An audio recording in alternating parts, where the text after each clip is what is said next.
বন্ধুরা তোমরা সব কেমন আছো? আশা করছি ভালো আছো, সুস্থ আছো। রিঙ্কু বললাকে তোমাদের স্বাগত জানালাম আর জানালাম অনেক অনেক ভালোবাসা। এইমাত্র মিটিংটা শেষ করলাম। মিটিংটা শেষ করে ছাদে চলে এসেছি কিছুটা জামা কাপড় মেলে দিতে। কেন আজকে কিন্তু প্রচুর পরিমাণে রোদ উঠেছে আর আকাশটা পুরো একদম পরিষ্কার। ক্যামেরাটা ব্যাক করে তোমাদেরকে অবশ্যই দেখাবো। তো যাই হোক, সকালের কাজ সবই সারা হয়ে গেছে। এবার স্নানে যাব, স্নানে গিয়ে রান্না করব। সকালে একবার রান্না হয়ে গেছে, তোমাদের দাদা কাজে চলে গিয়েছে। এইবারে আবার এক্ষুনি কেন রান্না বসাচ্ছি, আমরা একটু ফাঁকায় বার হব। একজন ফোন করেছিল, উনি খুব অসুস্থ, মোরিঙ্গোটা খেতে চায়। তো উনি ফোন করেছিল পরশু দিনকে, জানো তো কালকে যাওয়ার কথা ছিল, কিন্তু কালকে গোপালকে অন্নভোগ দেওয়া হয়েছে বাড়ি। পরশু দিনকে পুজো ছিল, ওই জন্য দুদিন বার হতে পারিনি।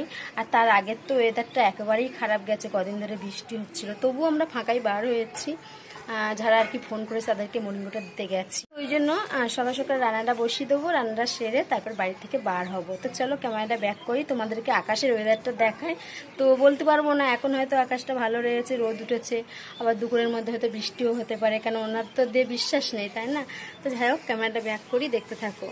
তো দেখো বন্ধুরা, আজকের কি পরিমাণে রোদ উঠেছে আর তার মধ্যে কিন্তু হালকা হালকা হাওয়া ছাড়ছে, বেশ ভালো লাগছে। আর আজকে রোদ দেখে কিন্তু প্রত্যেকটা মানুষ তারা জামা কাপড় কেচে সব ছাদে মেলে দিয়ে গেছে। প্রত্যেকটা ছাদে দেখছি জামা কাপড় মেলে দেওয়া। তো আমি আজকে আর কিছুটা কাচাকুচি করব না, কেন কাল পরশু আমি অনেকটা কাচাকুচি করেছি। কিছুটা জামা কাপড় এই সব সরো করা রয়েছে, কালকে আমি বিকেলে বার হয়েছিলাম, তো ওর জন্য এখানে সব সরো করা রয়েছে। এগুলো একটু রোদ্দুরে দেবো, যেগুলো ভিজে থাকবে সেগুলোই রোদ্দুরে দেবো, আর যেগুলো শুকনো আছে সেগুলো নিচে নিয়ে চলে যাব।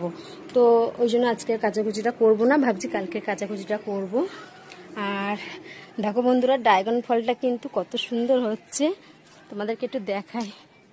এই দেখো, আমি কিন্তু এই ফলটা প্রথম দেখছি, বাবা কি রোদ। আর দেখো বন্ধুরা, ড্রাগন ফলটা কত সুন্দর দেখতে লাগছে, আর ফুলটা কিন্তু এর থেকে বেশি দেখতে সুন্দর লেগেছিল। আর এই ফলটা যখন বড় হবে না, এত সুন্দর লাগবে দেখতে। কিন্তু ড্রাগন ফলটা কিন্তু আমি ফার্স্ট খাবো, আমি এর আগে কোনোদিন খাইনি। তো একটাই হয়েছে এত বড় গাছে, আর কবে হয় দেখি। বাবা এত রোদ আজকে পড়ছে, আমি এখানে মানে বসে থাকতে পারছি না, রোদ্দুরের এত আওতা। তো চলো নিচের দিকে যাওয়া যাক। তো আমি বাড়ি থেকে বার হয়ে গেছি, আর দেখো এখন কিন্তু পুরো দুপুরবেলা, মানে আমাদের বাড়ি থেকে অর্জুনতলা পর্যন্ত হেঁটে এসেছি, ওখান থেকে টোটো ধরে নিয়েছে, একেবারে হারোয়ায় চলে এসেছি। আর এটা কিন্তু আমাদের হারোয়ার ব্রিজ, আর হারোয়ার ব্রিজটা না একেবারে কিন্তু আমাদের বাপের বাড়ি মালঞ্চর ব্রিজের মতন দেখতে।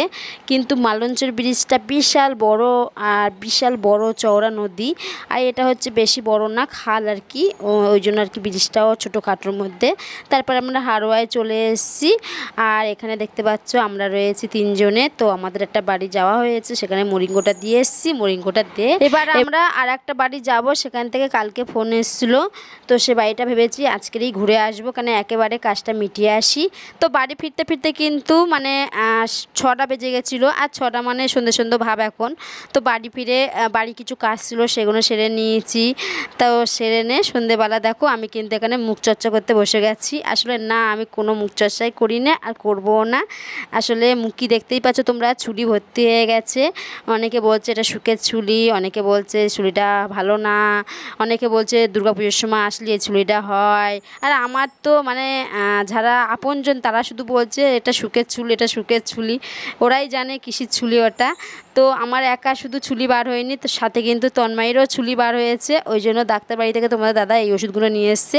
কিন্তু অনেক ঝামেলা, এই ওষুধগুলো মাখতে গেলে অনেকটা নাটাঝামটা হতে হয়। কেন বলছি, প্রথমে সাবানটা দিয়ে মুখটা ধুয়ে ফেলতে হবে, কারণ এর সঙ্গে একটা সাবানও দিয়েছে।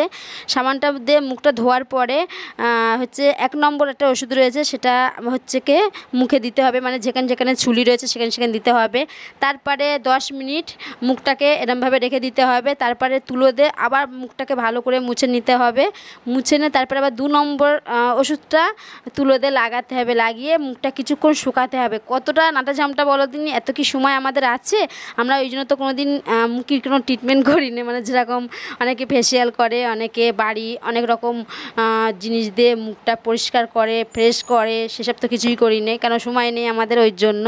কিন্তু এই কাজটা তো করতেই হবে, কেন মুখে চুলি ভর্তি হয়ে গেলে দেখতেও খারাপ লাগে, আর মুখটা না মিসমিস করে চুলকায়। ওই জন্য এই কাজটা করতেই হচ্ছে। কিন্তু এক একদিন জানো তো ভুলে যাই, কিছু করার নেই, করতে হয় না। তন্ময় তো এত বলি, ও তো মোটেই করতে চায় না। তা ওকে বললাম তুই আজকে বস, আমি হচ্ছে ওষুধগুলো মুখে লাগিয়ে দিচ্ছি। আর ওখানে টিভি চলছে, টিভিতে এখন সব বই দেখছে। তো বন্ধুরা আজকের মতন ব্লগটা আমি এখানেই রেখে দিচ্ছি। তোমরা সবাই ভালো থেকো, টাটা।